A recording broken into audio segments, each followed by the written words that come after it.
Yeah, Hey, hopefully there's Goldberg comes out. four of us, What? Fantastic Four. Wow. And who is who? Do you think Goldberg could? Yeah, who's who? That's a good question. Can I be Doctor Doom?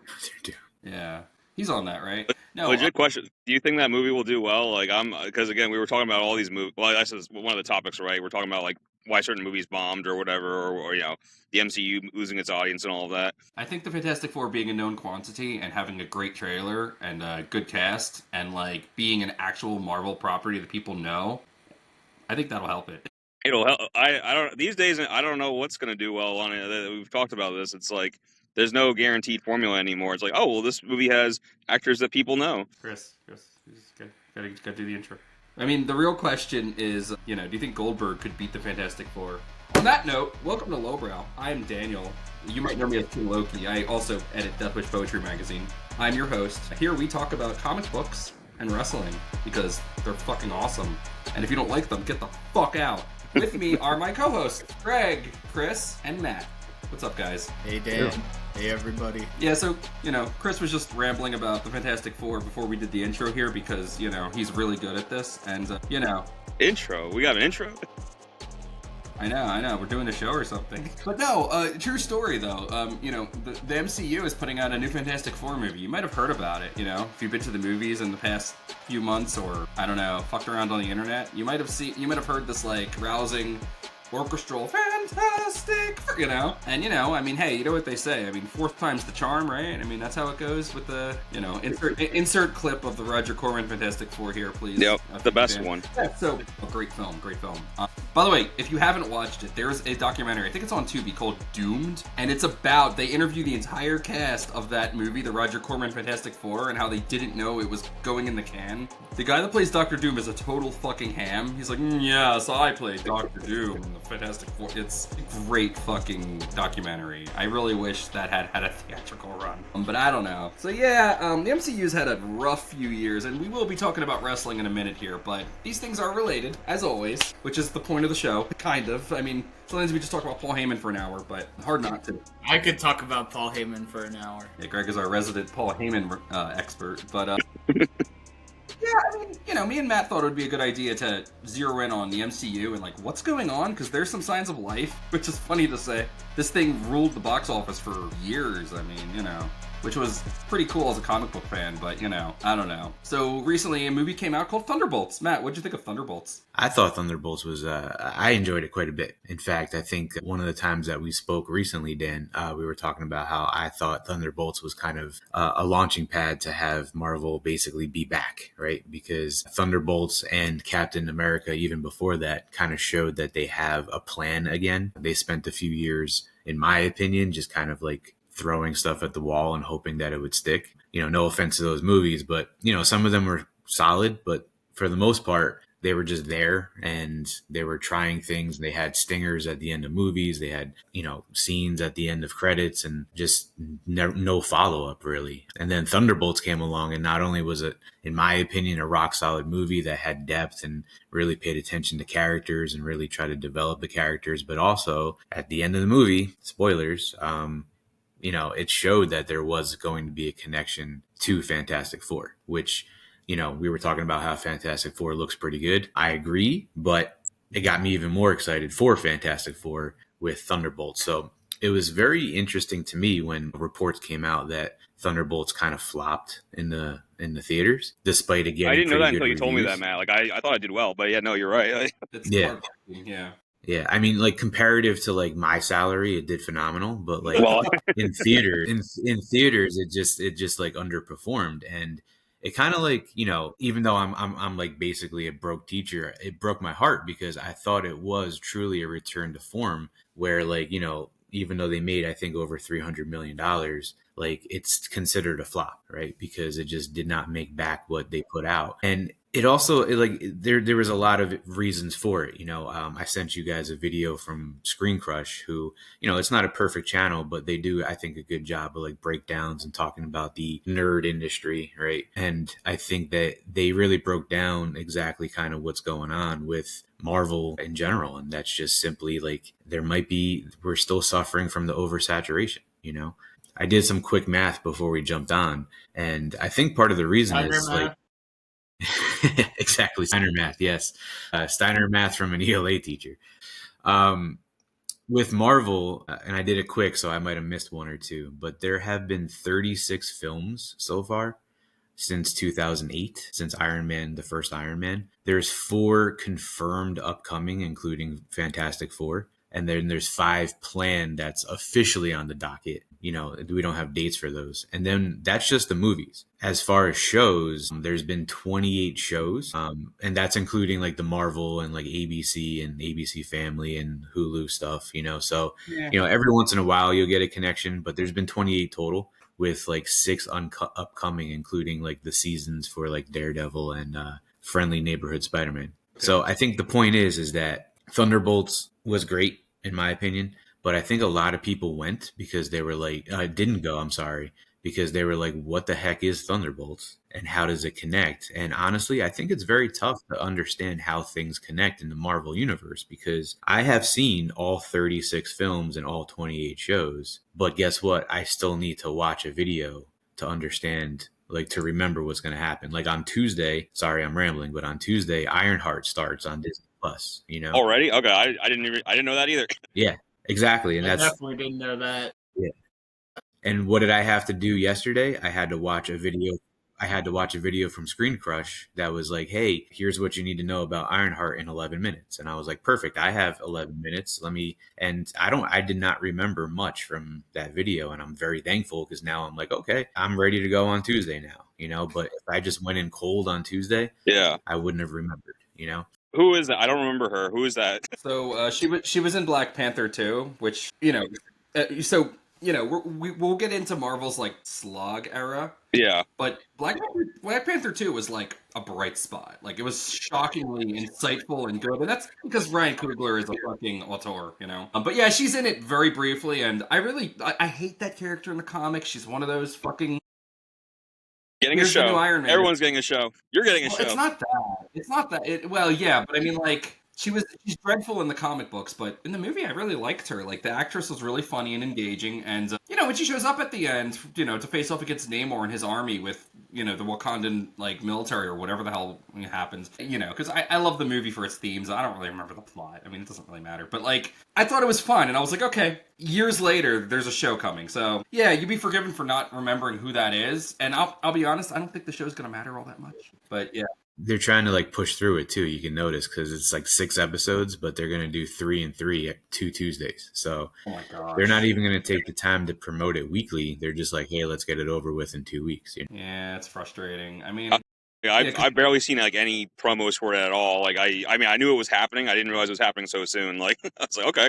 I think they shot it years ago, and they were like, Jesus Christ, what do we do? Everything sucks. We can't release this. People are gonna cry. There's a black girl in it. Oh no, the racist will come out, and everyone will. It's just like. So I think they're like, whatever, just fucking release it. It's been 3 years, So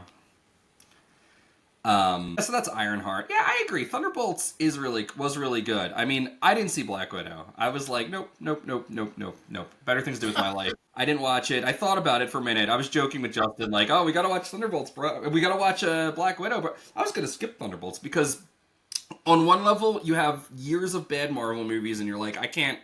This is heartbreaking. I can't do this anymore.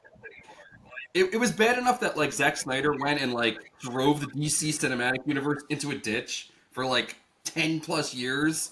Him and like other directors not knowing what the hell they were doing. That was like, okay, that was one train wreck. But then like She-Hulk, I kind of liked Eternals, but it wasn't great. Oh my gosh. What else came out? The Marvels. I mean, oh, what a terrible movie. And I walked in having liked the first Captain Marvel and being like, whoa, man, maybe this will be good. And yeah, you get like this terrible, terrible cringe movie. So I stopped. I couldn't do it anymore. Moon Knight was a disaster, and I'm just like, I couldn't do it anymore. So I was going to skip Thunderbolts because I'm also, you had that aspect of like several years of bad movies. Yeah. And then the fact that Thunderbolts isn't a bunch of has-been no-name characters. It's a bunch of villains pretending to be superheroes while the Avengers are dead or in another universe or whatever happened during Onslaught, And I'm like, not Thunderbolts, should have called it something else. But, I'm watching the trailers and I see the Sentry and I'm like, now you got my attention. I love the fucking Sentry. Like, I'm a reader of the new Avengers. I'm a reader of the Dark Reign era. I like that, So I showed up because I'm a giant nerd and I know what this entry is. But yeah, you know, you're 100% right. I mean, I don't know. Chris, why did you go see Thunderbolts? Yeah, no, I was gonna skip it too. I don't know anything about that. Like, I didn't know these characters. I did see Black Widow, which is funny because that's what introduces like three of those characters. So, like, I I did my homework, you could say, but like, yeah, I mean, I heard very, very good word of mouth about it, and I was like, oh, okay, and the trailers look cool. It's interesting to me that, like, I don't know, I guess we could say like super basic level. Like, would you say like Captain America did better box office wise? Is it just simply because, like you were saying, like, hey, that's a known property, like, oh, hey, like I know Captain America, or like I know what that is, like, so people kind of showed up for that, even though that critically Thunderbolts actually did a lot better. So that's why I almost didn't see Cap 4 either, because I was like kind of hearing some stuff, and I was like, I don't know. I was kind of done with these movies in general. I like Thunderbolts a lot more, actually. And critically, Thunderbolts did a lot better. And I was going to skip Thunderbolts again, but I was like, okay, like, people are like saying you have to see this movie, and I was like, all right, I like the premise, like, I don't know.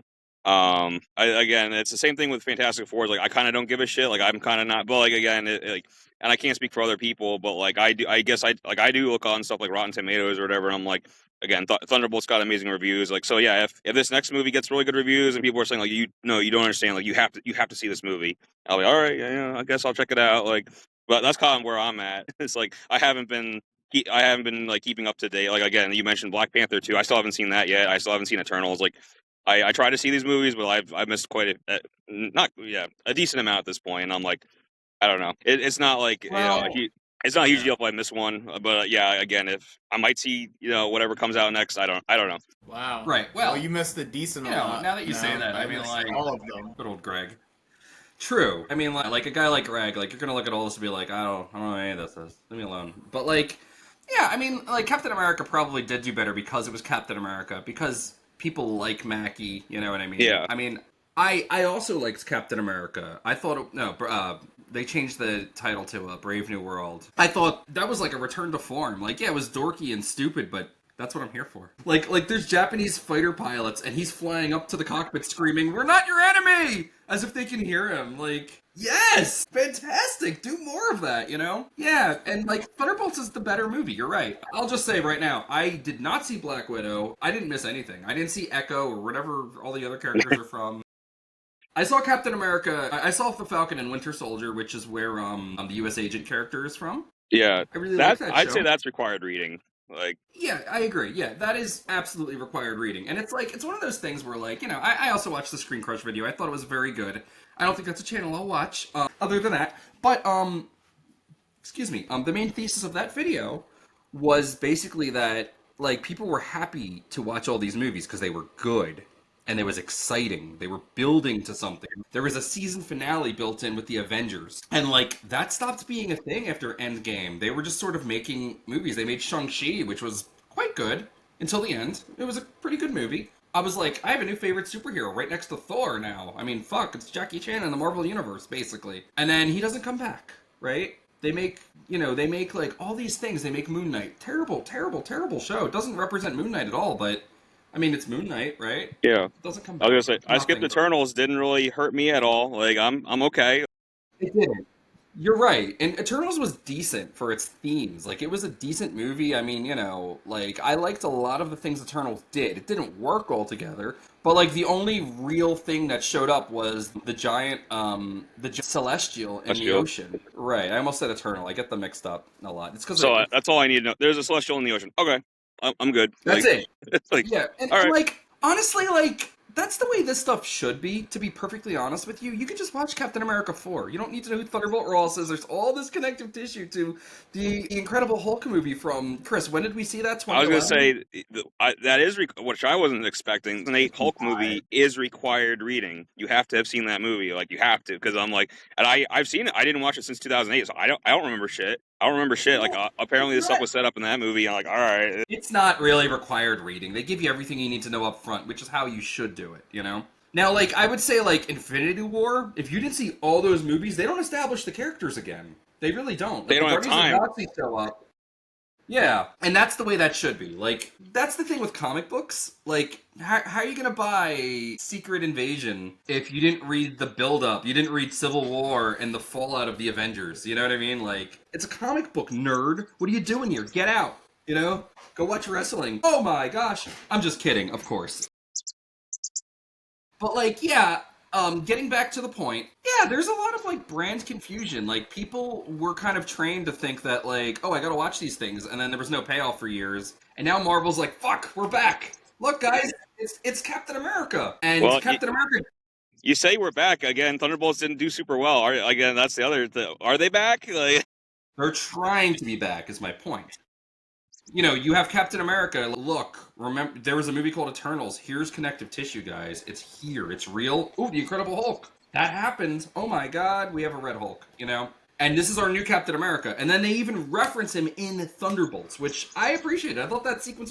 There's a sequence at the end where they're now. Oh no, spoilers. They're now the new Avengers, and there's like a lawsuit from Sam saying that that's a copyrighted name, motherfucker. Bitches need to pay for that. You know. that's a movie. Like, I want to see that movie. Like the two Avengers teams squaring off, like, or fighting for their brand name or whatever. Like, that's a movie right there. I agree. That's a TV show. That sounds like a WWE promotion. It does. Raw versus SmackDown, Crown Jewel or something. Greg, did you see Captain America Civil War? I did not, no. Okay, well there's basically a giant WWE match at the airport where all the Avengers are fighting each other. It's pretty amazing. This is that's the real reason like I started getting into wrestling again because like that happens in comic books a lot. Mm-hmm. And Right. the movies have kind of been breaking my heart for a few years, and WWE put Raw on fucking Netflix, and I'm like, oh, cool, let's do this, and it's the same thrill, really. Yeah. Yeah. I want to make a. I want to make a small. I don't know how big of a deal this is, or a micro point, if you will. But like, for example, like our friend Greg, we could use him as like a layman, as far as like he's not totally up to date with the Marvel stuff. Or my one Not at friend, all. yeah. So we use you as an example. My one friend from work I talked to, he made a point about this. I just wanted to bring up where like there was like this kind of and we've seen this before with some other movies, like the whole where you were just saying like the rebranding thing, right, where a movie could have alternate titles or whatever, but like this was like a thing with Thunderbolts. Like if you remember, like all the marketing, there'd be Thunderbolts and then an asterisk, and then we went into it, spoilers, they're called the New Avengers as well, like it's an alternate whatever. Every time I bring that up with my one friend, like he's just like he was like freaking out. I was like, well, what is it though? And I'm like, well, it's kind of, he's like, because, and there has been some like marketing and stuff where it says like New Avengers on the poster and stuff, and he's like all he's like, like what is it, like what's it called? What do I order on the ticket when I get the ticket? And I'm like, it's Thunderbolts, or But I've seen some things that's I don't know how many average people are confused by that or whatever, but like there is like a little bit of like, okay, like what is it, like New Avengers, Thunderbolt? I'm like, maybe that contributed in some small way. I don't know. Like I'm just saying. Like I have one anecdote about that. Like my one friend was like very confused about it. Like I'll be honest, as a proud like nerd, I'm glad this stuff is like fading from the mainstream. It's mine. Yeah. Fuck off. I used to be teased for liking Spider-Man. Like now I have every dork. Same. Yeah, like seriously, like I have every dork like wearing Thor t-shirts, and I'm like, you don't like Thor? You haven't read a single Right. issue. You didn't tell me anything about the mythology. You probably don't even know what his axe's name is. No, it's Tormund, by the way. He has another one called Yarnbjorn, but I mean, who's splitting hairs? Like I got into an argument with someone, and this is getting cut because it's irrelevant, but like. So when Thor 2 was coming out, MMR, our local radio station, was giving out tickets at a cell phone store. I was in college, and I was there. I was actually holding my Nerf Thor hammer. I think I was doing Thor Preacher that day, where, I was harassing the Christian preachers with my hammer, and like, I'm standing there, and I'm like, I would love to go see the movie, and they're like, okay, well, maybe we'll pull your name out of the hat while you're here, just hang out. And they had a guy dressed like Thor. No, I had to answer trivia, and he's like, what's my mother's name? And I'm like, it's Gaia. Also, Njord, that's the Norse version. And he's like, nah, you're wrong, it's Freya. I'm like, no, Freya's his adopted mother. I'm like, are you okay? Did you fall out of Asgard?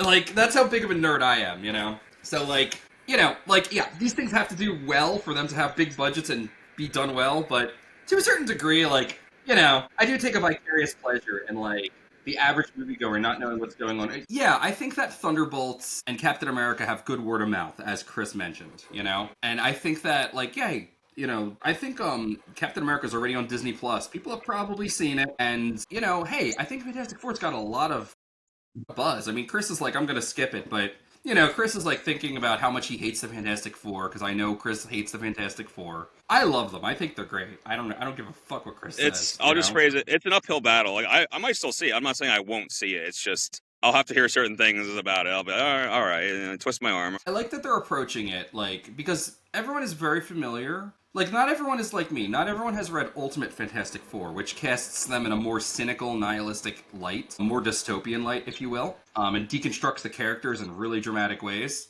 Not everyone's read that. Not everyone's read the brilliant, Hickman run, where it's high concept and crazy and spans the multiverse. Not everyone's read that. Most people are familiar with the shitty 90s cartoon. They're familiar with the fucking Alba cartoon, whatever the fuck, with the guy from The Shield. They're familiar with the dorky blue costume. Oh, gee whiz! Flame on! They're familiar with oh no! It's the Impossible Man! To the Fantastic Car! Da-da-da-da.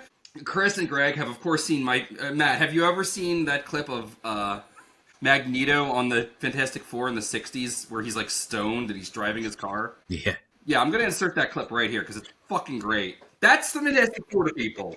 That's the Fantastic Four to people. So I love that Marvel wisely is playing into that. They have them in a world is like that Bradbury retrofuturism. And it looks compelling. It looks different. It's not like, I'm trying to think. What's a Marvel movie that came out that looked like that? It's not like the Marvels where it looks like everything else, It looks cool. And there's also the excitement of Galactus, like, actually being Galactus, Like, he's looming over the Statue of Liberty. I agree. I definitely, I'm very excited for Fantastic Four. In fact, I already bought my tickets for the local theater just to make sure. It's not going to sell out, but no. It's, but I wanted to just lock in the time and date, this way I can put it on the calendar. But, right. You bring up the fact that, there are, other versions of Fantastic Four and the fact that like Marvel is kind of claiming that it's back. But I think that's like, possibly I'm going to be interested to see how Fantastic Four does in the box office, because I think that's part of the problem is like, has Marvel done too much to basically ruin their reputation where they can't officially get it back? Has it become kind of too confusing, because I always use the barometer because I'm a middle school teacher. I always use the kids as a barometer, right? So, when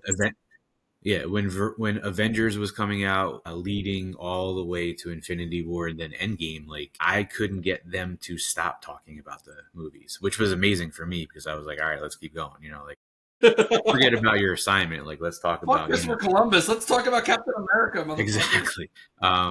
And it was amazing for me. But in recent years, since Endgame, basically, the talk has pretty much stopped. And like, it's just not reaching the audience that I think it wants to reach. The kids don't want to watch the new movies anymore. The last couple of weeks of school, it was pretty laid back. So like every once in a while I would want to, I'd be like, hey guys, you just want to watch like, 20 minutes of a movie or something, and nobody wanted to watch any comic book movies whatsoever. It wasn't even like a thought thrown out by a single kid.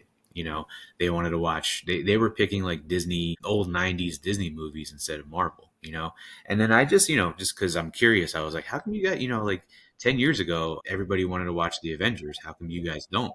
And they're like, we don't get it anymore. There's too much going on. I was like, okay, all right, that makes sense, So like, I'm somebody who I watch everything and I still get confused and have to watch those recap videos. Yeah. So for other people to not watch everything, it's one of those things where like, why would they go watch Fantastic Four, whether it's getting phenomenal reviews or it looks amazing, like what's the hook to go watch it for somebody who really doesn't know what's going on, because they're just like, oh, I'm just going to go and be confused. I brought up Fantastic Four to like one of my students and they were like, which one? The one with Michael B. Jordan? Which one? And I was like, Michael B. Jordan, right, cool. The best one. Yeah. But yeah, like a lot of people don't even know that there's a Fantastic Four movie coming out, which kind of blows my mind because like Dan said before, like, if you go to the movies, I'm one of those people that still has cable. I apologize. But like every commercial break, there is a Fantastic Four commercial, you know? Even on YouTube, like you watch a video and like every fourth video you get a Fantastic Four ad, you know? So like it kind of blows my mind that people don't know that it's coming out, but it also makes sense because a lot of people have tuned out to Marvel, and it's a lot of it is because, in my opinion, like if you're not watching everything, you're confused. Greg, did you know there was a Fantastic Four movie coming out? Yeah, I did, but only because I went to see the Friends movie with Chris like last Friendship. week. And yeah, there were posters and stuff for it. But I don't know, like, I actually don't see all these commercials Matt's talking about. I don't see the ads on YouTube. I don't see, yeah, well, we have cable, my parents have cable TV here, but I don't really watch it much. I just watch Netflix and YouTube really. And yeah, I don't see the ads at all for it. So yeah, and I have a few things to interject actually about what Matt said in general, unless anybody wants to pause me for comments on what I just said, but Go ahead, go. Just go. You got the floor. Go. so, all right. So, yeah, a lot of these Marvel movies, like, I don't know, maybe I'm simple or something, but like movies in general are just so complicated for me to digest without Yeah. proper context. Like, I No, really this is good. do You're a need layman here. a recap or yeah, I am, especially in the comic book Marvel world. Anyway, I do need that proper context going in. Otherwise, I'm like, what the hell is happening? So I would do something like Matt did. Watch the recap video, or even watch the full video if I have time and can get access to it. And then maybe even watch the recap video after the full video to make sure I didn't lose anything in the shuffle of that previous prerequisite, if you will, of the movie I'm going to see. Because, well, for one, I'll just lay it out here. I have ADHD, so it's very hard to digest everything from movies in general. And yeah, like, I feel like Marvel movies are, I don't know, maybe you guys will laugh at me. There's a lot going on. Like, for me, compared to wrestling, I actually think the Marvel movies are way more to digest than wrestling. Like, wrestling, yeah, I was totally lost when I turned on the first Raw on Netflix, because I'm like, what are they fighting for? Like the Samoan, I forget the name of it off the top of my head, but the symbol for being the tribal chief. Yes, that exactly. So I had no idea what was going on there. It would have been great, but how do you really launch yourself into wrestling after not watching it for, geez, like 5-6 years, and it wasn't even a lot of wrestling in the last 5-6 years I watched. So yeah, I feel like if you jump into Marvel, the movies, you can watch the recaps, which is an excellent idea by Matt. Do you know which recaps to watch? That's also another thing to bring to the forefront here. How would you get the proper context of that? But jumping into wrestling, I feel like, yeah, you won't have the proper context jumping in, but watch a few episodes and then it will all start to click, and then you'll probably get like curious, okay, what was this damn bloodline thing that they keep talking about? Well, why is this guy keep saying he's the tribal chief and all this stuff? Like, if Chris wanted to jump into wrestling, I think he could catch up pretty quickly.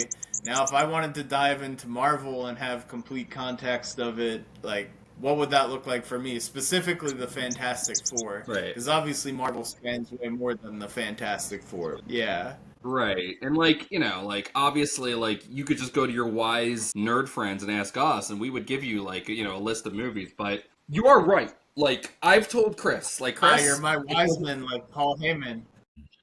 Does that make you my tribal chief? I don't think so, my good sir. But, like, my point is that, like... I'm not the tribal... You know, I've told Chris, like... I can be Braun Breaker. Okay, you can be Braun Breaker. You got it. But no, I've told Chris, like, Chris, you don't need to watch all these things. You could literally just put on the newest episode of Raw. There is a tiny recap whenever anyone comes out, and there's not that much. There's continuity, but it doesn't matter that much. What matters is the moment, which is crazy.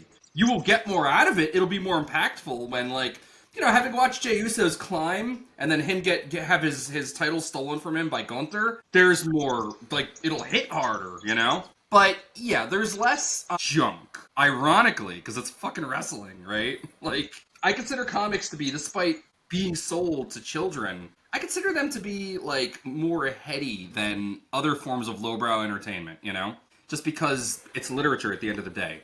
But there is a lot of junk. And with these movies, I love that we've gotten to a place where there's a lot of junk. And like, yeah, you can just watch the Fantastic Four, right? You actually can. But I think that the Marvel logo before it has a bit of a stigma. Not just because we had several years of bad movies, but because it's like, oh, I didn't watch all this Narishkeit. And it's like something like Thunderbolts. Listen, there's a ton of bad action movies that come out every year that people just go see. They watch them, and Thunderbolts. Look, we lost Chris. He'll be back or he won't. Who cares? Seriously. But like with the Thunderbolts, like it has that look of an action movie. It has a bunch of characters that some of them look like superheroes, but it's not really the vibe they're going for at all. And like, yeah, people didn't go see it because it was another Marvel movie and it wasn't Batman. And obviously I made a joke there, but like that's my point. It's not a character they know. 100%. Actually, I thought you guys made some phenomenal points here because like I think one of the questions that I had coming into this recording was, the video that I shared with you guys was, is part of the question was is Marvel too confusing, right? So my question to you guys was going to be, is WWE too confusing, right? And Greg pointed out, and then, Dan, you kind of put the cherry on top, is that, it could be confusing at first, right? But all you have to do is basically watch one episode, maybe 2, 3, and you're kind of caught up. And there's a lot of reasons for that. Number one, you guys pointed out, there are built-in recap videos that you don't have to seek out. Like, you don't have to find a screen crush. You don't have to find a screen rant. You don't have to find, all these YouTube channels. It's just WWE being like, hey, did you miss last week or the last 3 years? Well, here you go. Here's all the information that you need, right? And then you're caught up, right? I also think, listen, Marvel doesn't have the luxury of doing this, but WWE is weekly, right? So, if there is a stinger at the end of an episode of somebody appearing for the first time in a long time or a brand new character, you don't have to wait 3 years for the next movie where they're going to take place in. You can just watch next week and bam, and you're going to see exactly what's going to happen, what's next, even something, love it or hate it, Goldberg appearing for the first time in a few years, like you're going to see a recap video probably next week of some things that Goldberg has done, and they're going to talk about it and they're going to try to explain why he's here. You don't have to wait months or years for the next movie. Right. The only issue with WWE that I kind of see from people is that, unfortunately, it's just not all in one place. And therefore, sometimes it's hard to digest, even with recap videos, because, they do have 4, sometimes 5 weekly shows. Again, I'm somebody who watches everything. But if you really want to know exactly what's going on and skip the recap videos like I sometimes do, you have to watch Raw, you have to watch NXT, you have to watch nowadays Evolve, you have to watch SmackDown. And honestly, NXT now has a working relationship with TNA. So you should be watching TNA, He just is about to buy AAA in Mexico. You kind of have to know what's going on there if you want to watch, those things and not need a recap video. But the thing is that if you don't want to, all you have to do is just sit there through the recap videos and you're kind of golden. I once knew somebody who only watched the monthly pay-per-views and that's it. And they were like, and I was like, how can you do that? Don't you want to watch the in-between? And they're like, no, before every match, they just do a recap video. It's perfect, And I was like, something that kind of makes sense. You probably save a lot of time that way, you probably get a lot more done than I do, But yeah, my question is because you guys sometimes mention hey, I don't watch SmackDown. So I don't know exactly what's going on there, but I'll watch the highlights. So I do know what's going on. My question to you guys is, do you think WWE is too confusing, or could it go the way of Marvel where maybe they eventually do too much to the point where it does start to turn people off? Good question. So, I mostly just watch Raw. I'll put on SmackDown, but it's a month behind at best. So I'm not watching broadcast TV, and I'm not around on Fridays. And if I am around on Fridays, I'm editing Death Wish. I'm conducting interviews. Friday is a free day for me. So yeah, I don't get to watch it. So it's mostly just Raw and the big events. So Yeah, like when Stephanie Vaquer came on Raw, I'm watching for Rhea Ripley. That's my queen. I love her. Stephanie Vaquer comes out, and I'm like, oh, where's this girl been? And she's not just like really really gorgeous and has like a dark aesthetic. She's really talented. She's really fun. Despite how they sexualize her, like I'm like, where did she come from? Devil's And kisses. I I hate that. It's so stupid. But yeah, like my point is that like yeah, she's from another show, and it's like she's part of the lineup now, right? But I would have liked to have been acquainted with her before, and it's because there's all these fucking shows. And personally, like just from the context of just watching Raw, like I get all the context I really need to watch Raw, and Raw had me pumped, to watch WrestleMania 41. I was all excited. I couldn't wait because of all the buildup that had happened. And, obviously we talked about what happened at WrestleMania 41, thanks The Rock. But, like, I think that, like, there's potential for it to get confusing, especially when, like, they do their big crossover events, their big events, where all these other fucking characters come out. Like, I didn't know who LA Knight was. They've been having him make little cameos here and there, but I'm like, yo, who's this cute guy with the sunglasses? Like, what the fuck? And, yeah, I think that there's a big problem. It's that media is fragmented, right? Greg's like, I don't know, I haven't seen any Fantastic Four commercials, and me and Matt are like, they're everywhere. Mm-hmm. And, like, yeah, we're all watching different things. Like, I put on my YouTube and I watch my atheist talk shows and my political streamers and my video game Nourishkite, right? And then I put on Shudder, and there's no commercials on Shudder. I'm watching horror movies on Shudder, and then I go to Tubi, and I might see a commercial or two. Greg, you're watching your music videos and your wrestling stuff. You're not going to see the same media because Google's not tracking your Google searches that say Fantastic Four cast list, like... Exactly. So, yeah, I'll kind of break into what I watch if that's okay, and we can kind of compare and contrast. So, for me, do it. I totally watch, and that's because it's convenient. It's on Netflix. I don't know where the hell SmackDown is. I guess it's on USA or something, Friday nights, but like it's too much for me to track. Now, I will say I don't need to reserve any time for anything. Actually, when I'm working, I prefer something on in the background. It helps my ADHD. Now, Marvel, there's no way in hell that I could watch that shit and work. Like, it's just too complicated. Wrestling, I understand it. It's like, we know Paul Heyman's gonna come out, he's gonna yell ladies and gentlemen, and Seth and the Bronze will come out, and, all this shit will happen. Like, it's pretty, maybe I'll miss, like, some kind of move somebody does or something, but... yeah, I at least get enough context from, like, working and watching it that I would from the recap video. Probably more, actually. Now, if I watch Fantastic Four and try to work at the same time, it will not work. But I feel like I could totally watch SmackDown and work at the same time. I don't know if I have the channel. I don't really care. Right. The name only. Yeah, so they actually even changed that. So now they call them PLEs, Premium Live Events, because that technically... is so funny. Technically, I mean, I believe if you have cable, you can technically pay-per-view it. But if you only have Peacock, you cannot, like... you can't just pay Peacock, like... $20 to watch it, So yeah, they did technically, I don't know if anybody noticed, but they've been calling them PLEs for like a year or two now because they don't want to give off the idea that you can pay per view, You gotta sign up for Peacock to watch Money in the Bank. It's funny, I didn't notice on the actual streams of Raw or like the few times I was able to watch SmackDown, but I did notice like on Reddit and stuff, they were using that abbreviation instead of pay-per-view. And weird, yeah. I'm like, I didn't really think too much about it. Thanks for clarifying that, Matt. But yeah, so now in terms of the ads that I get, I watch wrestling. That's the only thing that I watch weekly. I used to watch The Cleaning Lady. That was usually recorded. That was from Fox. I don't know if you can get Fox on cable, but yeah, it's a long story. We have cable at my house in Seattle because, I don't know, the person I'm living with, let's just say that, she prefers, I don't know, she wants to watch some channels, but even she's saying, like, I don't have time to watch this stuff, like, maybe we shouldn't pay for it, but in reality, if you cut that away, then we're stuck with Comcast, and I apologize if anyone works at Comcast or likes Comcast.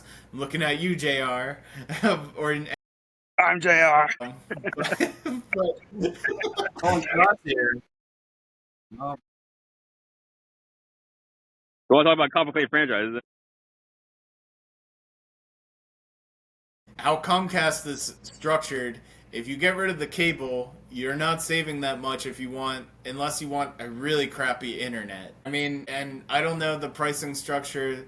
They're shady weasels, in my opinion, like how they can just change like whatever they want in terms of the thing whenever they want. They can change your payment date on the fly. It's really screwed up. They can up your package without telling you like price wise, and it's like, oh well, the price rose. You want us to sign you up for a different package? This is on promotion. Like all this kind of crap to save a nickel or dime on the internet. And I mean, we need the internet, but do I even really need high-speed cable internet? Because I mean, this is lagging for me right now, and it's fiber optics. And I guess my point is, I have Visible now. I don't know if anybody's heard of it, like a Verizon subsidiary. It's like $30 a month, so it's pretty cheap, and it's good. It gets the job done.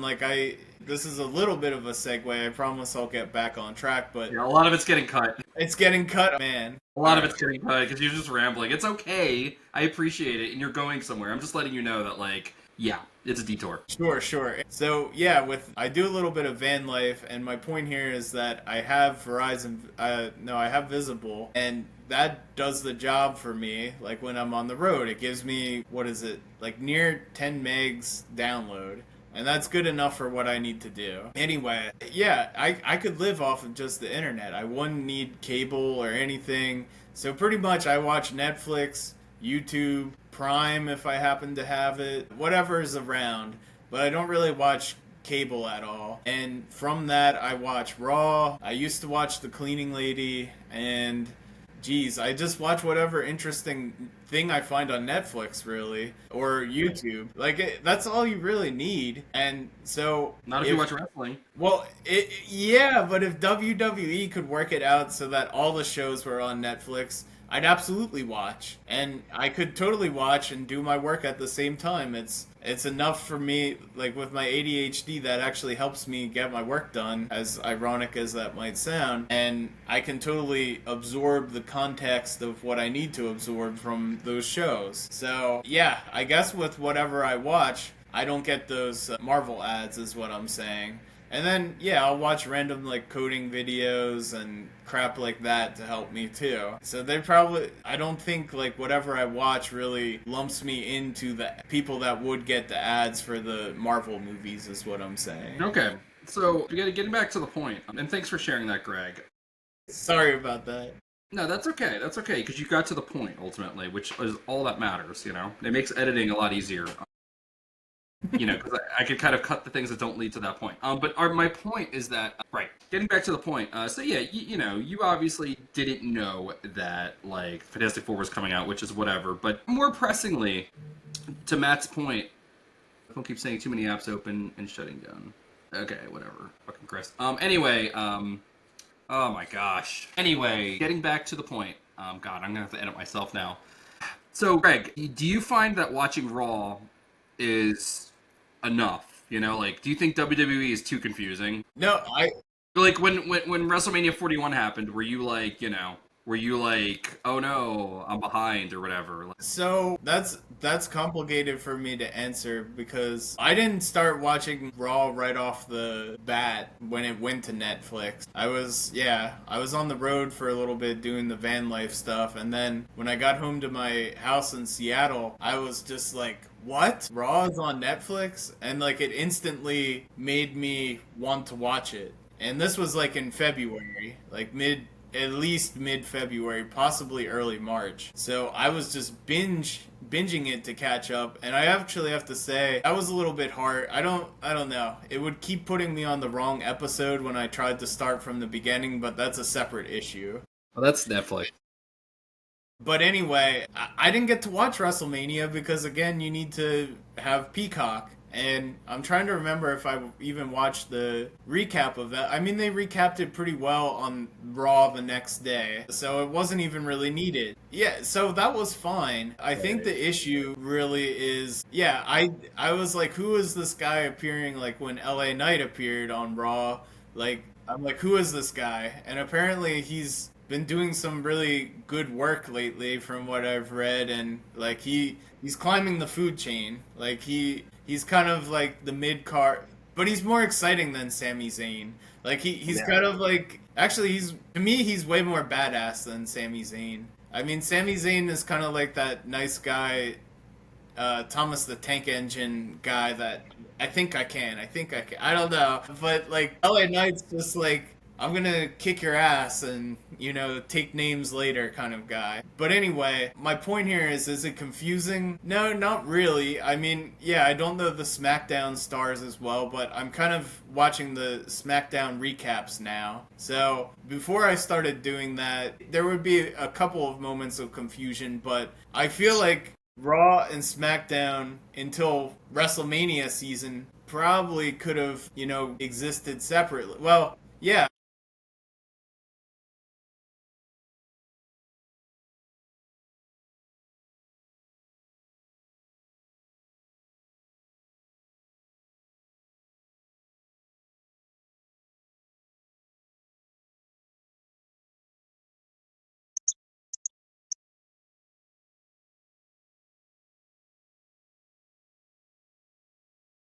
At all. And I was like, okay, they explained it pretty well to me who Stephanie Vicara was. Like, okay, she was the women's NXT champion. What more do I really know? She seems pretty badass. She does well on Raw, in my opinion. So yeah, I think it all ties together pretty flawlessly if you only choose to watch Raw. I don't know what the experience would be like if you only chose to watch SmackDown or NXT.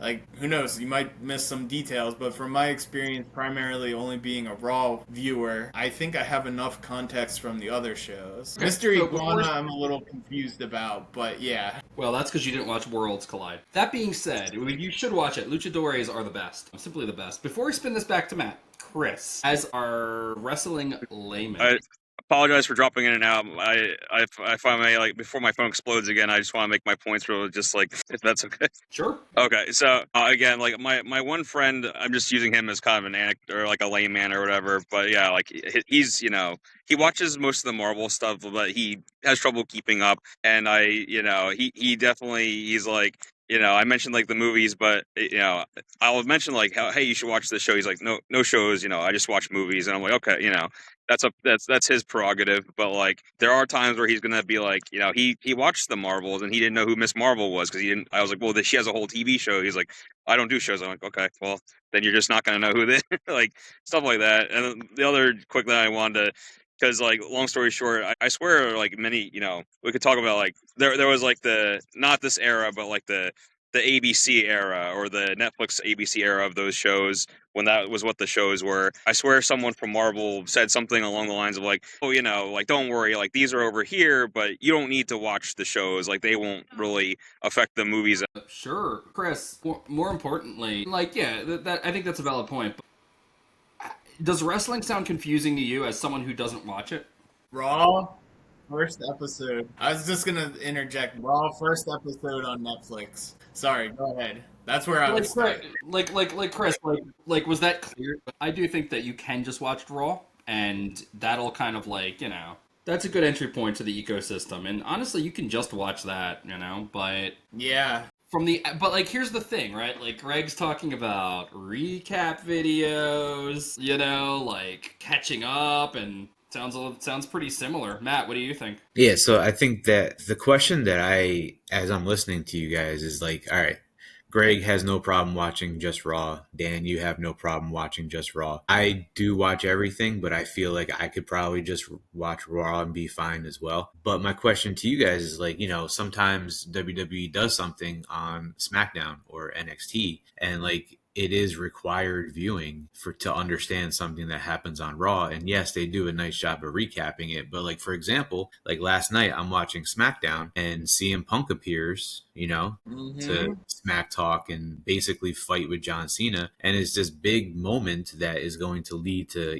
that's part of the storyline for Night of Champions. And I hate to say it, but I'm thinking about, oh no, Greg and Dan, like, are they, when is it going to get to them? Is it going to get to them when they watch Raw? Is it going to get to them via social media before then? Are they going to feel bad about missing SmackDown now? I'm sure, I always feel bad about missing it. Yeah, life goes on. I wish wrong. I could watch it, but I watched the recap and I took copious notes on it. So he Good. basically emulated the pipe bomb that CM Punk did years ago. Right. Exactly. Yeah. And I don't know, I guess my question is to you guys is listen, WWE is a major business and it's also owned by TKO, which just simply cares about money, right? Which, listen, every business should, right? If you're going to have a business, you should care about money, right? So I'm not faulting them for that. But sometimes I'm like, could they possibly make more money if they take care of their fans a little bit, right? So for example, Dan, you brought up fractured media, right? And WWE is fractured media. So Raw is on Netflix, NXT is on CW, Crazy. Evolve is on Tubi. Yeah, I saw that. Yeah, SmackDown is on USA. Saturday Night's Main Event, which is not every week but every few months, that's on NBC.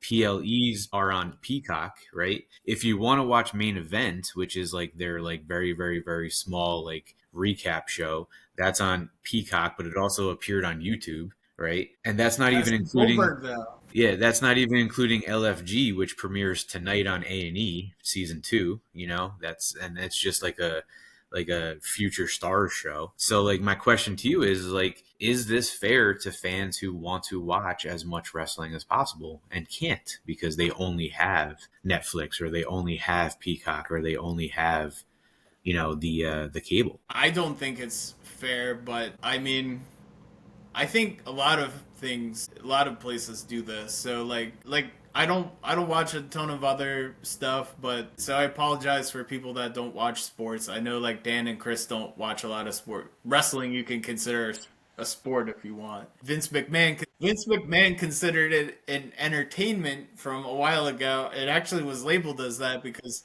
he didn't want to pay taxes at some arena in Jersey that was trying to charge him, and he's like, "You can't charge me. This isn't sports. It's entertainment." So anyway, my point here is I don't like that it's all over the place, but NFL does it too. Fox has contracts with the NFC teams and CBS has contracts with the AFC teams, broadcasting at least, and sometimes it gets mixed and blurred. I think it's more standard how it is in WWE. Well, Matt, you knew where all the things were. I only know Raw is on Netflix. That's the only thing. And I know some things are on Peacock, and I know, and then sometimes it comes up in the corner on Peacock in US or Netflix internationally, and I'm like, what? Really it's bad. Confusing. It's bad. When WrestleMania was happening, I was Googling, where do I watch WrestleMania? Because I was I need to see this. And it was literally telling me it's on Netflix. And I was like, oh, good. And then a week before, that's not in the United States. That's everywhere else. Yeah. So I had to get the login for my co-host because I was like, I don't want to be able to watch WrestleMania. Yeah. And that's kind of why I asked that question is this fair? Because WrestleMania is the Super Bowl of WWE, right? And yes. When the Super Bowl comes along, it's either on CBS or Fox or but NBC. Months in advance. Better on NBC, advance, but that's right? My aside. Yeah. But with WrestleMania, the fact that somebody has to Google, and this is not, it's mind-boggling to me that you have to figure out where the biggest show of the year is going to be. Yes. And that's, to me, that's not on the fans. That's on the company. you know, because it's so fractured. And listen, like, you know, Greg brings up a phenomenal point where, like, you know, I'm a huge sports fan as well. And, you know, the way I see it though is like I have a team that I watch. I know that some people will watch like any game whatsoever, but I have a team that I watch, right? So I know that I'm the lone North Jersey guy here, but like my NFL team is the Jets, right? Sorry, I'm assuming that Greg, Eagles or Seahawks, probably, right? Eagles, Okay, yeah. yeah. All right, so we're cool. We're cool with each other, but right, Nope. right. Only Monday Night Football. Yeah. So with the Jets, like I know for a fact out of the 17 games that the Jets play, like 14 of them are going to be on CBS, like no matter what. Right. With WWE, like WWE is my team, but I have to have 4 different products in order to watch my team. You know. Great way to look at it, because it's not like, oh, I want to watch this faction or that faction. No, they move around, and it's. I like to watch WWE. Where do I go to watch this thing? If it's Marvel, well, there's Disney Plus. You know, even the legacy stuff is there now, like the fucking old Blade movie and Elektra and all that garbage. You know, or you could just buy a comic book or Marvel Unlimited, or if you want to watch the DC junk, guess what? It's all on HBO Max, whatever, depending on when you're watching this. You know, but like, yeah, it's all over the place, and I'm just like, go fuck yourself. I don't even have broadcast TV. I don't know what you're talking about. Like. Yeah. Yeah, it's not great. I'm surprised. Wasn't there a streaming service? Like, wasn't there a WWE streaming service that had all this Narishkite? Yes. And then Peacock threw just a ton of money at them, a ton of money. And they were like, all right, let's do it, you know? And everything, you know, basically started, you know, that was back when Raw was still on USA, and Peacock would put Raw and SmackDown on Peacock like a month after it aired on cable. Also now, like Netflix has like some old Raws from like the 90s and early 2000s, but not all of it. But then Really? if you want to watch like WCW and ECW, you have to have Peacock, right? If you want to watch old pay-per-views, not PLEs, right? You have to go to Peacock, right? So it's even the old stuff, even the archives are fractured, you know? Oh my gosh.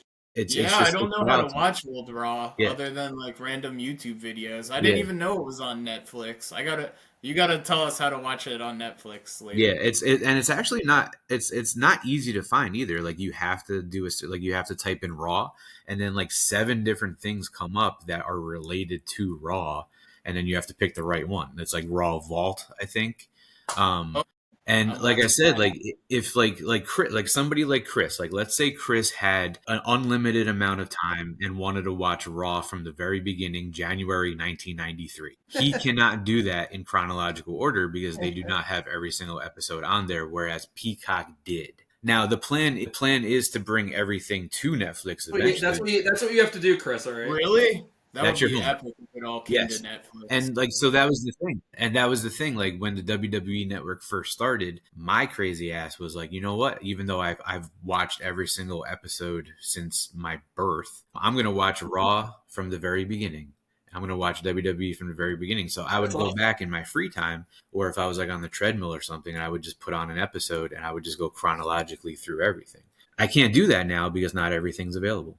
You know? Yep. Yeah, it's a You're gonna have to shame. pirate it all and just put it on a thing, you know? Exactly. You gotta sail the seas, you know? Yeah, I just watch random YouTube video. Like I found something I texted you guys. Like it's not their mainstay program, but even back in the day, there were a lot of there still were 4 shows technically. I don't remember. I'm sure you remember, Matt, but remember Velocity and Yes. Heat. Yeah. Yeah, those were like the Yeah. lower card programs, kind of. I guess you could think sort of like NXT analogy, and you'd see wrestlers you wouldn't usually see on Raw or SmackDown. So that was nice to watch. But then you'd also see the big boys there too sometimes, so it was confusing. But yeah, I found full episodes of that from like 1999, and I'm planning on watching that like just for the hell of it. It's not totally chronological. It will kind of be annoying. I'll try to make it as chronological as I can, but it should be fun to watch, I think. I was surprised at how high quality it was because, like, you know, my booby, like, you know, I brought over that SummerSlam 91 tape or whatever, and, like, the quality was awful, you know, that they taped. They would pay for the pay-per-views and then fucking tape them because they wanted to keep it, as you do. Well, the quality just jumps up so much, and in general with any video content, I find in the late 90s, like it really was a turning point of quality. Like I know everybody hates, and I'm gonna open up a Pandora's box, and I'll try to put it right back in real quick. But Star Wars Episode 1. We're gonna cut. You say Star Wars, it gets cut. That's the rule. All right. Well, it was really high quality, like in the theater. Like say what you will about the content of it, but the video quality was really high. I find that like towards the late 90s, same thing with WWE and all this other stuff. The video quality is pretty high. Like you could watch it and enjoy the quality of the video for the most part today. Yeah, it's not going to be HD or whatever, but it's nothing to really sneeze at, I think. So yeah, I agree, Dan. Like it's surprising, like what high quality content you can find from the past. Yeah. Well, so unless anyone else has anything further to offer, I'd like to ask, like, Marvel movies have been kind of doing badly at the box office. I don't think the brand is dead or anything. I mean, for fuck's sake. I mean, there's always a cartoon show. That Spider-Man cartoon was phenomenal. It was so fucking... It's so hard to believe that anything could be as good as Spectacular Spider-Man, but I liked it. I thought it was really good. And, of course, the comic books are chugging along just fine. I mean, my monthly Thor book comes out every month. There's always new books on the stand, so I think it'll be fine. But, I mean, like, is the WWE suffering? Like, whereas we see signs of life from... the damaged Marvel brand, I mean, however slight they may be, is this fracturing hurting the product? Because Nat, Greg, diehards, me, more casual fan, right? Love it, enjoy it, like, as much as you do, but more casual, able to follow along, but kind of like, what's going on over there? Chris, totally lost, right? Understandably, I think... Well, that's true. You don't even know where you are right now. Is that true? Yeah, he wasn't around last week because he got stuck in a dumpster. I don't know what you were doing, Chris, but it was fucking crazy. But yeah, I mean, what do you guys think? Do you think the WWE is like being hurt by this, or do you think that moving to Netflix in general, well, moving Raw to Netflix, let's be fucking clear, if they really cared, they'd put their big events or some of their big events on Netflix. But like, I don't know. Has this hurt their viewership? Has this hurt their business? Has this hurt what they're doing? Is the specific question, is moving Raw to Netflix, did that help them or did that hurt them? Well, is that what you're asking? I mean, that is a good way to frame it, but my question is more so, we just talked about how fractured it is. Yeah. Is that a problem? Because I think in the internet age, you really, really want to be clear about where you can watch this stuff, because... people, if they don't know, they're just gonna put on Amazon Prime and watch the new Chris Pratt movie. They don't know what you're talking about. They're not. Yeah. They don't care. That's why, like, Matt's kids in his classroom are like, Marvel, I don't know what that is. Like, Doctor Strange. Aw. Chris. Do you have something to say? I've never seen it. I've never watched it. Yeah. I never watched it. Yeah. Yeah, for me, I think the hodgepodge, buffet of like different channels that you have to watch this stuff on definitely hurts. I think the move to Netflix was great for Raw because that brought me back in totally as a fan.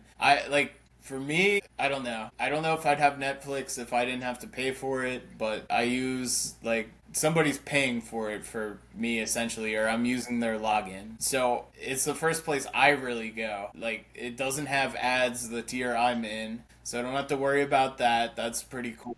Yeah, I don't know what tier, because I'm not paying for it. I just log into something, and I'm like, cool, there's no ads, I love it. And that's how it drew me back into wrestling. And it's got me curious about the other stuff naturally, like SmackDown, NXT Evolution, all that kind of stuff. And I pretty much have a read on the two main shows. Are Raw's the A-list show. They even said it on Raw, like the flagship show. Michael Cole called it out one day. I guess it's no secret that it's the flagship show because it's on Netflix. And then SmackDown is obvious because, like, you see the other stars going on it. And I grew up watching Raw and SmackDown, I've seen it before the brand division, after the brand division. But yeah, just the the hodgepodge of channels you have to for the complete product, I think, is hurting it. Because I would have loved to watch WrestleMania, but I didn't have any access to it. Yeah. And that's like being a fan of the NFL and not being able to watch the Super Bowl. Right. Like that is the culmination really of the year. And like CM Punk, for example, like he's done it all except until the last WrestleMania. He did not have a main event on WrestleMania, and he's walked out of the company for not being featured in the main event in WrestleMania, or that was one of many reasons. His interviews are fascinating, by the way. But my point is, yeah, it's screwed up that it's on all these different channels and streams, and we can't even watch the main thing in one central place. Like maybe just have WrestleMania on all of these things. That could be a solution potentially. I would go for that. I'm sure that would cost them money. Would it even really cost them money? I don't know. Probably with how the contracts are set up, it would cost them money. But yeah, that's my thought. I don't like the hodgepodge of things, but I'm very happy that at least Raw is on Netflix, and that is the A-list show. So that's the most important one to have on a no ad streaming service, in my opinion. There you go. So yeah, I think that the point being is that it doesn't do the brand any favors having their shows fractured like this, you know? No. It doesn't do them any favors. Matt, do you have any thoughts before we move on to the Goldberg cringe?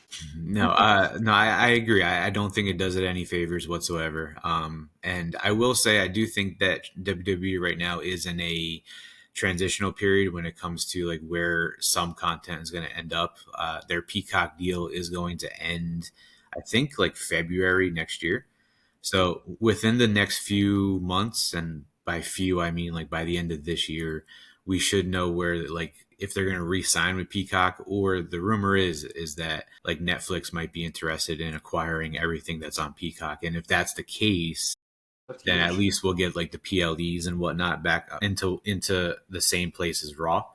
But it's all going to depend on money, and that's kind of the worry that a lot of people who want to watch everything has. You know, like if, like, let's say for example Prime is like, hey, here's a bajillion dollars, we want your library and PLEs. Like, why would WWE say no? Because they're just worried about money, which is, again, I said it before, they're a business. That's what their goal is to make as much money as possible, right? So yeah, so I don't think, listen, I don't think WWE is struggling. I don't think that they're going to, ever close, or anything like that. I don't think, we need to worry about W going anywhere. But I do worry about the future sometimes because, in today's world where it's like content kind of has to be as digestible as possible to continue to keep people interested. We're now living in a world where like kids don't have an attention span more than like 15 minutes, and like for them, well, yeah,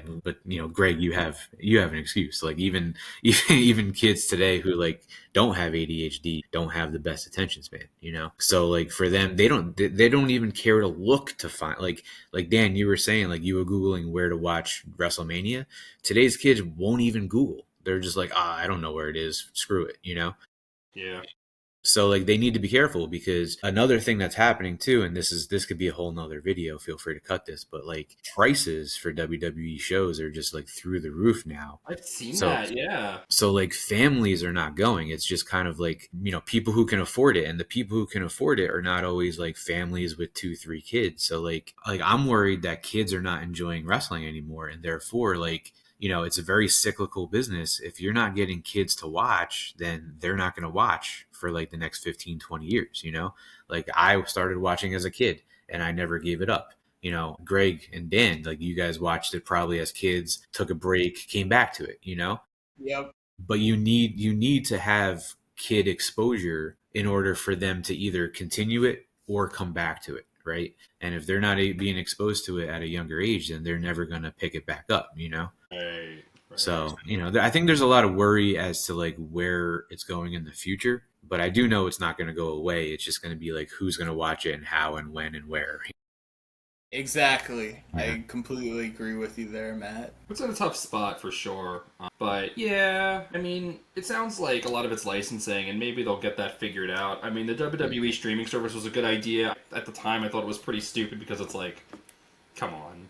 What are you asking for $10 a month to watch wrestling? But hey, I mean, as someone who is watching it regularly now, I mean, like, I'd pay for that, I like the stuff. I think it's fun. I'm too cheap. I don't think I'd pay for it, but There's yeah, a that's a customer. separate thing. There is a customer, that's the thing. Yeah, definitely. There's many customers, I'm sure. I mean, having said that, it's probably it's probably a good thing that they interrupted their story to bring Goldberg in at the last minute. Yeah.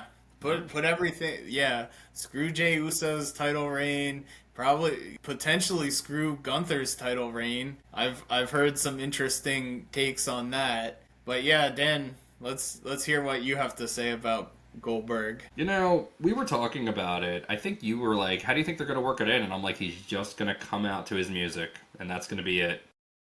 Yeah, and he did. He did. I wasn't sure what was happening, and then like Justin was on his phone, and I'm like, Justin, you're missing Goldberg." He just walked out. Grandpa was fucking sweating just walking into the fucking ring, and I felt bad. I mean, it's hard to watch The Undertaker, like his last few matches, right? But like he's still The Undertaker. He's fucking great, And you like him, like even when he's wearing the thin blue line shirt in his little documentaries, it's like I don't care about that. Whatever. You live in Texas. Who cares? You're The Undertaker. I don't care about your political opinions. Goldberg comes out, and it's like, oh, no. And he's screaming in Gunther's face. He's, like, spitting in his face. My gosh, yeah. He's like, you started it!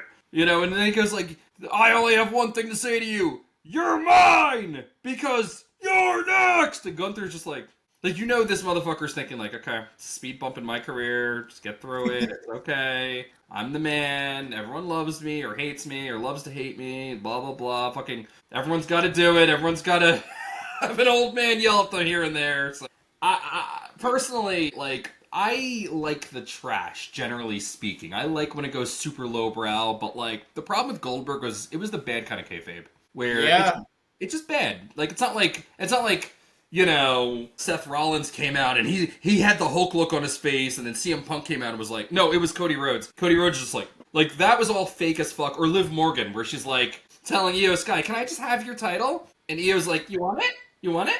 Here you go. And then she does a Power Rangers kick and knocks her down. I love that. That's amazing. That's what I'm here for. Goldberg coming out and, I don't know, showing his feathers one more time. It's made me feel bad for everyone involved, especially him. Yeah, but I guess I feel like it's kind of annoying. It's like, what does WWE even owe to Goldberg? Like, when I think of Goldberg, I think of a WCW guy. He's in the WWE Hall of Fame, I guess because they acquired WCW. They gave him, he might have been World Heavyweight Champion a couple of times. Not like in pretty ways. I know he had the matches with Triple H, I think, at some point.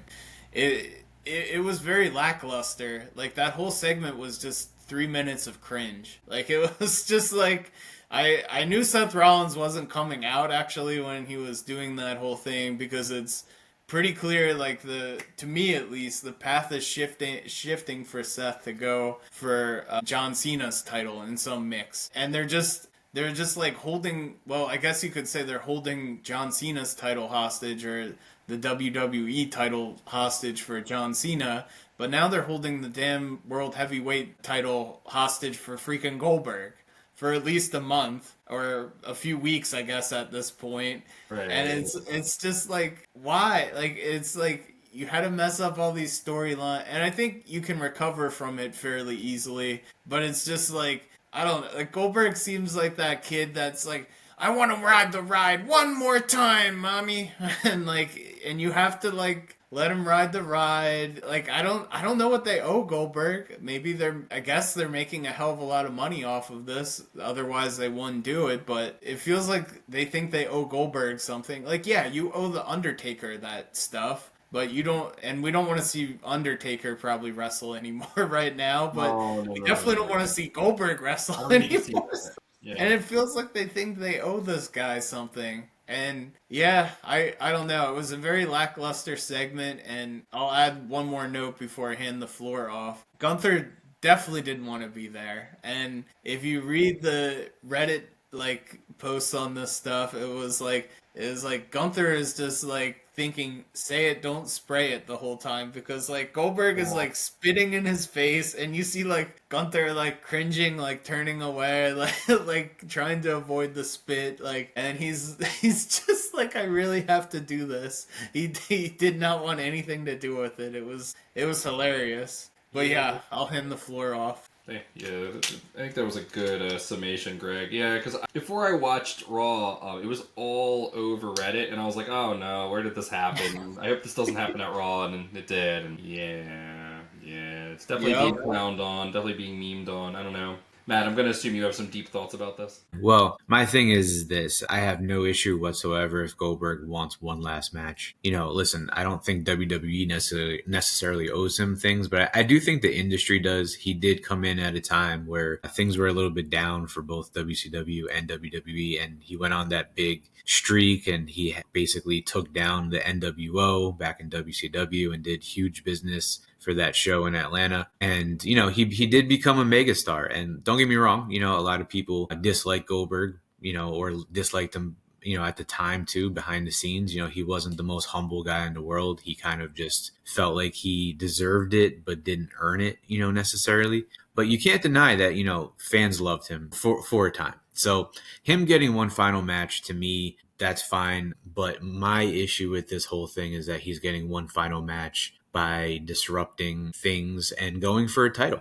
And to be honest with you, when you are Goldberg's age, wrestling your final match, you don't need to do it, going for a major championship. I would have even been fine if it was against Gunther, but I feel like everything kind of got just cut off with whatever was going on with Jey Uso. I think that this whole thing is actually very disrespectful to the likes of a Jey Uso, the likes of a CM Punk, the likes of a Seth Rollins, Cody Rhodes. They all have some major awesome storylines going where they're trying to hunt for a main event, for a championship, to get back to the glory. And Goldberg just kind of comes in and botches his own catchphrase and gets a title shot, He did watch the catchphrase. So, the only solace that I'm taking in this is that it is his final match, and after July 12th, I'm hoping to kind of never see him in a wrestling ring again. I don't mind if he appears as like a talking head in an interview or, documentary, but I just really, really hope that he stays true to his word and this is truly his final match. And I hope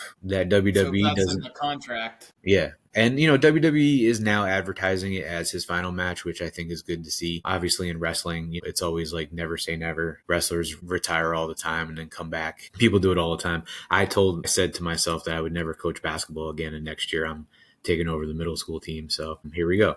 But yeah, people retire all the time and come back and do things. But honestly, for now, I'm going to take it at face value.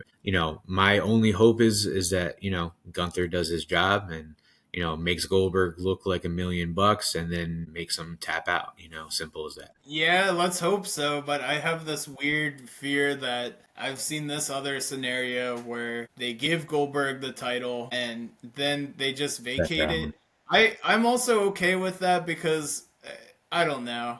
That title, it is the second man's fiddle. I still think it's weird that it's Raw's title. Raw's the A-list show, SmackDown's the B-list show, but SmackDown technically has the A-list title because that has the lineage, SmackDown's WWE title. Now the World Heavyweight title, I guess it makes sense to have Goldberg go for that because if you look at Goldberg's shirt, it says Goldberg's Last Ride, and I was curious to look at it in more detail, and I'll share the image with you guys, but if you look at it, he's in a car, he's in his wrestling attire, and he's holding the old WCW title. I know technically the World Heavyweight title doesn't have the lineage even from that, because this title came around in 2022, 2023, because Raw needed a title. That's the only reason it came around.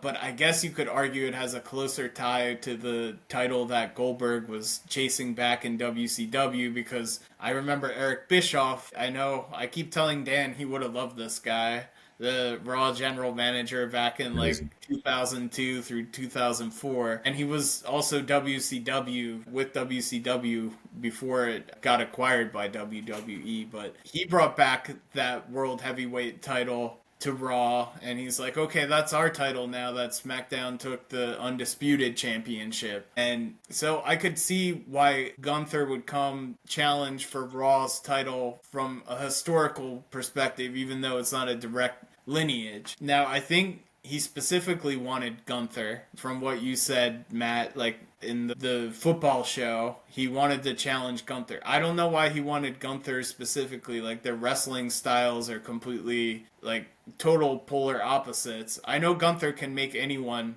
look good. I'm just really curious how it's going to work with Goldberg, because like with Goldberg you can only really do a squash match, like where it's a quick hitter, like a 2-minute thing where he spears a couple of times, maybe he hits a jackhammer. He just shows his brutal strength. And that could be like one way that Gunther goes down.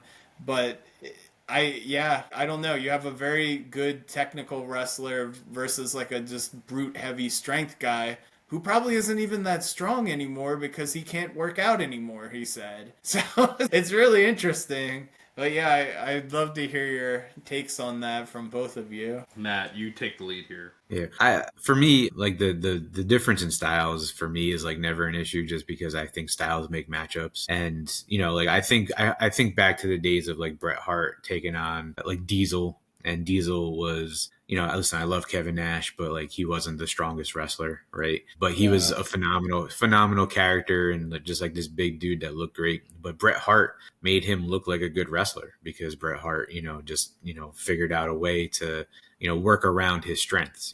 I think that Gunther is going to do his best to kind of do the same with Goldberg. My issue is like Gunther does a really good job of making people look good because they take his pain, right? Like Sami Zayn, right, looked phenomenal against Gunther because Sami Zayn can take a beating, right? Seth Rollins looks phenomenal against Gunther because Seth Rollins can take a beating. Jey Uso, same thing, right? Goldberg, I don't think he wants to get chopped. Right. I don't think he wants to get punched, and like, don't get me wrong. The goal is not to hurt each other, right? To peel the kayfabe behind away. But, Gunther does lay his chops in to make it as hard as possible. I'm pretty sure Goldberg doesn't want to stand there and take 20 chops, so No.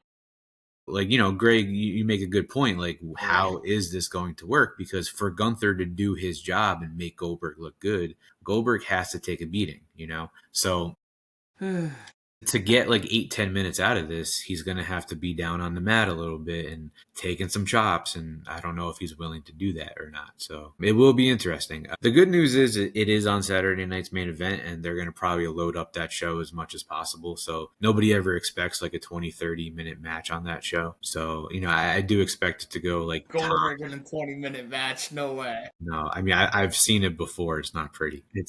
And that was in his prime. And that was in his prime. Yeah. That was in his prime. So yeah, I don't think this is going to be pretty. I don't think it's designed to be pretty, though. I think it's designed just to kind of give Goldberg his last few moves, and hopefully we move on from it as unscathed as possible. Go ahead, Greg. Go ahead. Go right ahead, my friend. I apologize. You didn't do anything. I guess my main question is, so why Gunther? Like, did Goldberg want Gunther specifically, or did they say, hey, if you want this match, it has to be against Gunther? So I like to call this the Marvel effect, because this has been set up for like the last year and a half, to the point where like I actually don't really remember the catalyst for it. And I'm the guy who watches everything on this show. So like I think if I can remember correctly, I think maybe it started with like Gunther just using Goldberg's name, right? And Goldberg took umbrage to it and decided like, hey, if you're gonna use my name, then when I eventually come back, 7 years from now, then I'm gonna come get you, and you're next. And that's kind of what happened, Now I'm butchering his catchphrase.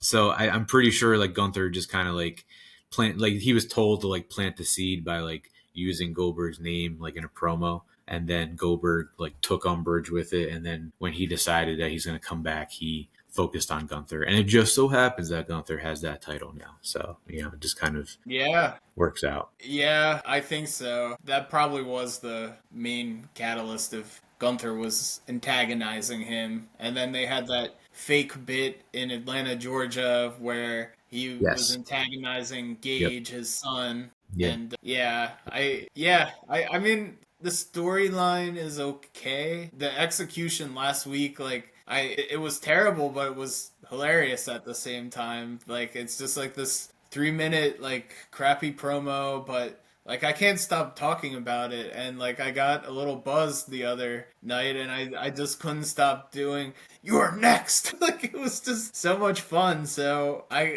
who knows? Maybe people are getting carried away like that too with it, but yeah, I that makes sense, Matt. Thanks for clarifying why it's Gunther. And I think yeah, the title tying in and the other championship is really crowded right now. And ironically, the World Heavyweight Championship was going to be crowded until all this Goldberg noise came back, and now it's just like, yep, we're rolling out the red carpet for Goldberg. But yeah, I don't want to take away from Dan's floor time here, so I apologize. But one That's other okay. question, and maybe Dan, you could start with this, but do you think that they'll let Goldberg win and they just vacate that title? Because I don't think that is like, yes, it's a prestigious title because it's one of the two main championships of the WWE in the men's division, but like it's only got a lineage of a couple of years. Do you think they're just like, okay, Bill, take the title from Goldberg, vacate it, and then everybody goes after John Cena now? Or they do something on, and like then it's like a floating champion like they used to do back in the day? Or do you think it's gonna be like they get it, vacate it, then they have like Jey Uso and Gunther fight it out for the championship, or have some tournament for the Raw championship? I'm curious to see how you think this will all play out. And obviously, if Gunther wins, then it squashes all of this too. All right. Well, so first off, I want to see if I can make this 2 episodes and have them both out by Monday because we're going a little long and I don't want to cut it. So yeah. Yeah, on that topic, honestly, I've been reading a lot about how, like, look, Gunther is this awesome character, and Goldberg came up in a time when, like, we had all kinds of exciting characters. We had characters with plastic spikes and face paint, and he was just a guy. And I think that was his appeal. Nowadays, everyone's just a guy. Yeah. Seth Rollins comes out dressed like Michael Jackson. You have a couple luchadores. You have Rhea Ripley and whatever. Like all these fucking. You have a couple characters that explode, especially in the women's division. I mean, we didn't even get to Asuka because we were talking about Marvel movies. But like, my point is that like Goldberg does not pop the same way.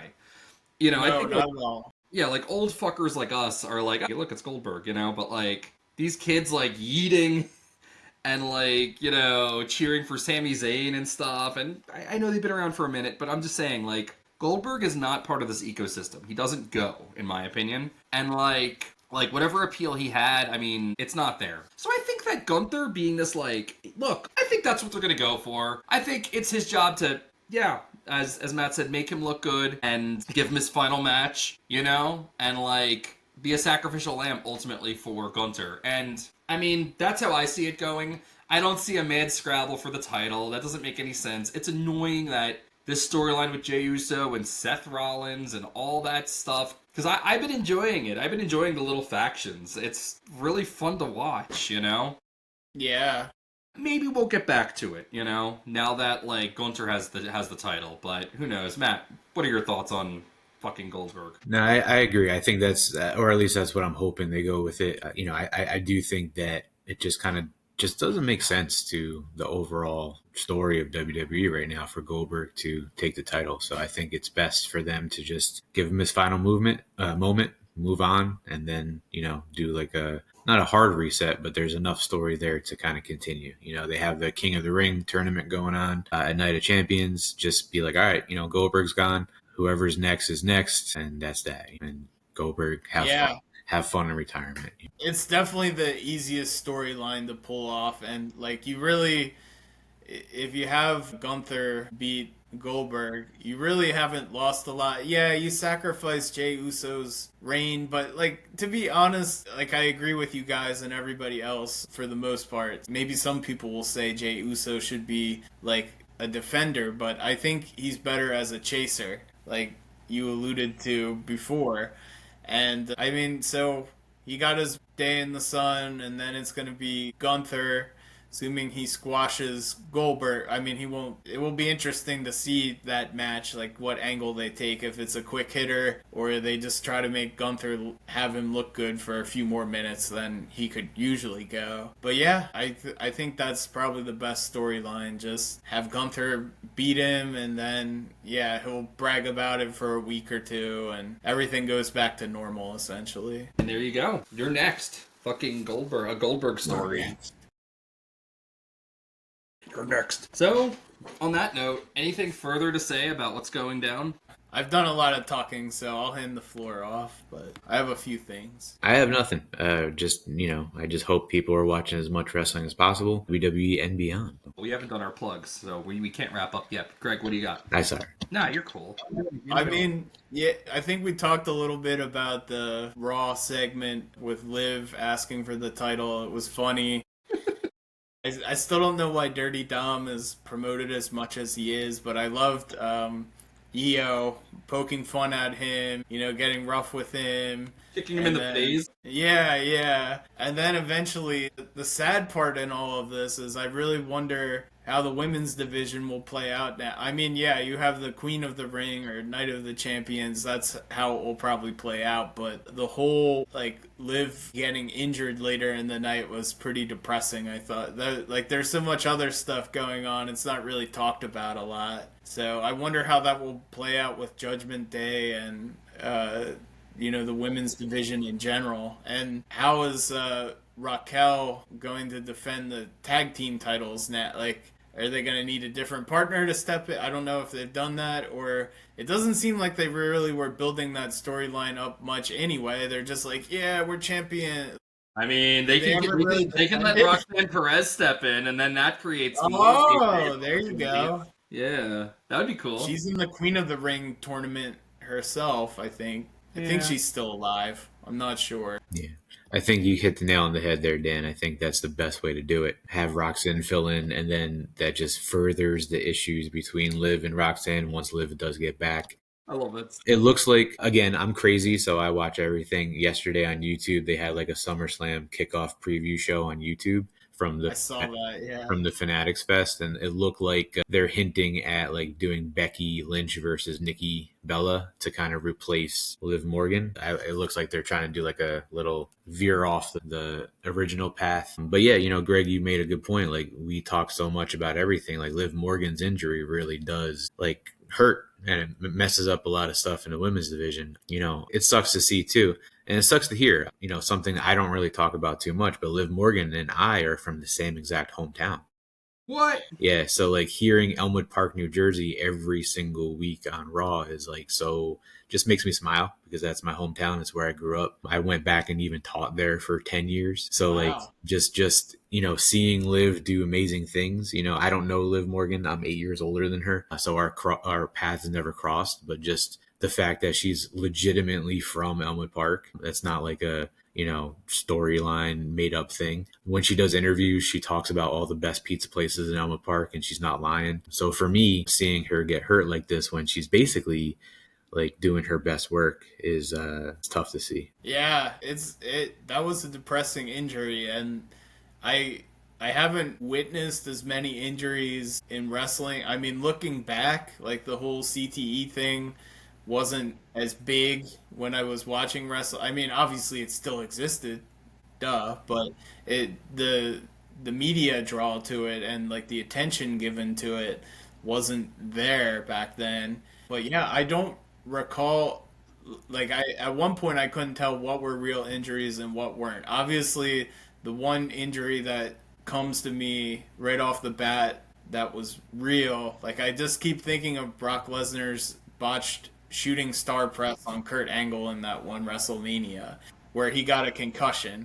But this, it was pretty obvious right away, her injury was really legitimate. Yeah. And it could be out 6 months or something, I read. So yeah, it's depressing, but you see it all the time in it was a pretty depressing injury. I don't recall seeing at least since I started watching again, a real injury like that since watching the first episode of Raw on Netflix.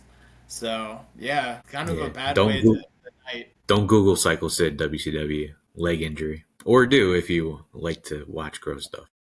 Well, I mean, yeah, that's bad, but is it worse that since you watch sports, is it worse than Alex Smith's leg injury or Joe Theismann's leg injury Yeah, or that one Dak it's Prescott got? same ish, depending on how you feel, possibly worse. Kind of like Gordon Ooh. Hayward from the Celtics, if you remember that. Yeah, I heard of it. Yeah, it's that. Dang, Matt, you would like this guy Nick that I know. He watches like every single sport, and he's really into wrestling. Think you guys could just talk like for days about this stuff, but yeah, I don't watch as much basketball as I would have liked. I know the big game 7 is tonight, but I heard about the Gordon Hayward injury back in the day. But yeah, injuries are such a shame, and it was really bad to see what happened to Liv. And yeah, and then after that, I was hoping Big Bronson Reed was gonna advancing. I kind of would like to see like that, like I didn't like Seth that much until recently, but Paul being with them, I'd like to see like those guys just kind of collect titles and rule the WWE for like at least a few months to a year. Maybe that would be kind of fun. Great. I think the Is apparently going strong, but yeah. yeah, it's a shame that we didn't get to see that. I mean, I guess it was pretty obvious, like, it was going to be Jay Uso that won that match, or it was going to be Big Bronson Reed. I mean, that was kind of like the second guy I would have gone with. So we're going to get to see tomorrow Cody taking on Jay Uso for who gets the right to take on RKO in the King of the Ring final. Yeah, I think they'll give it to Jey Uso. I think they want him to, you know. Real over. Well, I guess Cody's also had a long time in the sun, but let's be honest, Cody's a much better wrestler than Jay. Well, no shit, Sherlock. I mean, Jey Uso is just Jey Uso. I mean, you know, like we love Jey Uso here, but come on. I mean, you know. Right? Yeah, I know. Yeah, I don't know. Like he's grown on me, but I think at some point, like the eating and all that stuff will become dull to me. It was dull in the beginning, and then it grew on me. It might just be a roller coaster. I wonder if that's going to be his gimmick, or will he reunite with Jimmy? And Jimmy's now getting into the, like, fighting solo and standing up for Jacob on SmackDown. I saw that happen, so I'm interested to see what will happen with the Usos and Cody. And yeah, Cool. there's a lot going on. Frustrating, but, you know, there are some similarities as always. But, yeah, on that note, you know, read comics and watch as much wrestling as possible, because these things are great. These things are fantastic. And I am, speaking of superheroes, I am looking forward to the new Superman movie. So, you know, it'll be nice to be able to talk about DC Comics, like, you know, movies again without sighing and sadness, you know. Mm-hmm. So, yeah, as we wrap up, I am Daniel. I edit Death Wish Poetry Magazine. Visit that, check it out. Follow us on Instagram, you know, at @deathwish_poetry. My personal writing site where I list where I have all my books listed, and my professional writing is over at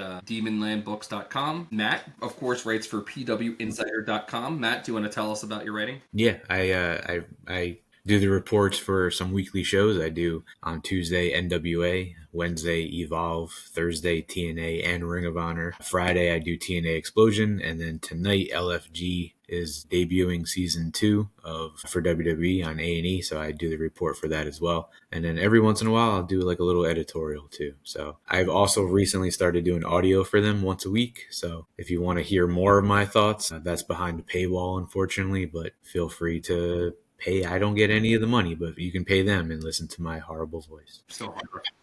Your voice is great. Greg is, of course, looking for work. He is a coder, worked at Microsoft. Hire this man. He is looking for a full-time fucking job. He's very good.